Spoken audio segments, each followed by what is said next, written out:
Speaking of old video games no one gives a shit about, there might be a Pong game show in the works. Okay. Atari has partnered with veteran unscripted producer Scott Sternberg to develop a game show based on the classic video game Pong. The show $1 Million Pong will be produced by Scott Sternberg Productions, with Jeff Merkin serving as producer for Atari. Sternberg quoted, "Pong is a cultural touch point for generations of people. It's not often we get the chance to develop a game show concept around such an iconic brand." There's that B word. Brand. "I can't wait to give people the chance to see, experience, and play a brand new Pong." Probably never thought about Arkanoid at all or any other of the Pong clones. Brand. The past 45 years. Sternberg's game show credits include Catch-21, Rock and Roll Jeopardy, The Gong Show, Love Connection, Hollywood Squares, and Kids Wheel of Fortune. All right. Brand. We're talking about a game that's 46 years old now, right? Yes. And honestly, I mean, from where I sit behind a video game store counter, most people who played it don't even remember it particularly fondly. I mean, it was important, sure, but I don't think a lot of people fondly remember Pong. I think only if you grew up with it.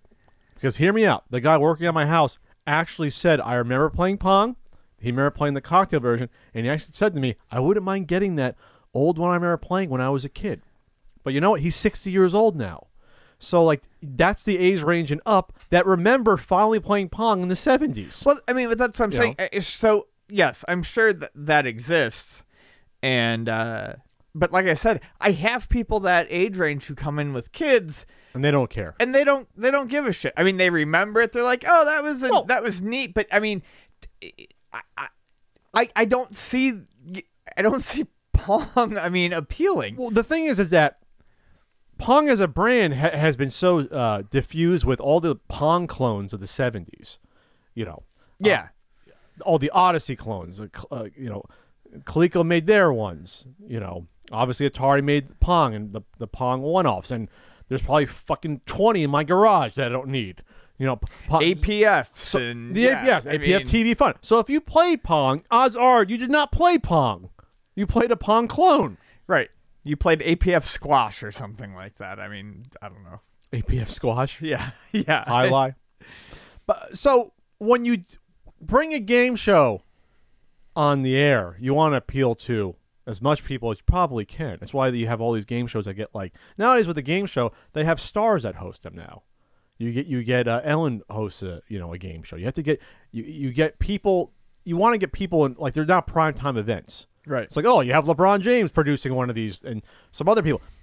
Pong by itself isn't going to bring people to watch more than maybe one episode out of curiosity to say, what the fuck are they going to do with Pong? Right. How do you make, like, for example, when they had the game show based on, like, Scrabble. You remember that? Yeah. Game show had nothing to do with Scrabble. You know, it was just doing, filling in letters and guessing the name of what that word was, right? It was some shitty permutation of they used the Wheel name of Fortune, essentially. Kind of. Yeah. It was like a daytime, sort of game show, but they used the Scrabble name. But there's still words involved. So you can have a game show based upon that. With Pong, how are you going to have, like, the early rounds of Pong, before you get to the finale where you get a giant Pong controller and play? Like, even that, how do you involve Pong more than just what it is, which is electronic table tennis? I mean, Double Dare, I bounce back the question to the opposing team. Yeah, it has to be some sort of trivia involved. Yeah. Or a word search, or a number puzzle, you know what I mean? Or some sort of mash game. Like with Nick Arcade. Nothing had to do with video games until really the end. Or the two video challenges they did for a minute out of the 22-minute episode. You know what I mean? Like, I mean, you had to land on a video challenge too. I mean, sure, but I'm saying, given. But the other games and questions had nothing to do with video games. No. So with Pong, 99% of this will have nothing to do with Pong because you can't have permutations of Pong being a game show. Like, how do you do that? I'm now wondering now. Now, actually, I want to see this happen because I don't know how you would translate Pong into a game show. Maybe I'm the audience. Maybe they want Pat to be on the game show. I don't know. 2-person teams, okay? Okay. You hook one person up to an elaborate set of bungees and pulleys. The other person pulls them, and the host just stands there whipping shit at him. And you just throws baseballs at him? Yeah, and you got to bounce them off with like a pan or something? Yeah, I mean, no, with your chest. I don't know. This is going to be fucking awful. No network yet attached to the show. That's no the shit. Shock. I like how the article Variety has to like point out what Atari is known for. Early pioneer in the video game field, known for Asteroid Centipede, Missile Command, and Roller Coaster Tycoon. We'll get to that. Yeah, I guess.